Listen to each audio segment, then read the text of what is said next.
Hello everyone, welcome back to our channel. In today's video, I'm going to show you how to add followers on OnlyFans. So, let's get started. To start growing your followers, the first step is to optimize your profile.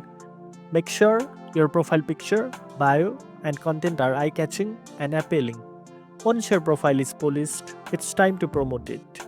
Share your OnlyFans link on your social media platforms like Twitter, Instagram, or TikTok, and engage with your followers regularly to keep them coming back for more.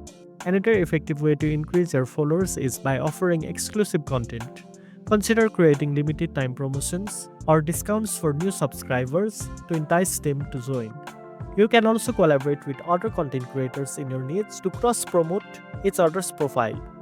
The more active and interactive you are, the more likely you will attract new followers. And that's it. Now you know how to add followers on OnlyFans. If you found this video helpful, don't forget to like, share, and subscribe for more tech tips. Thanks for watching, and I'll see you in the next one.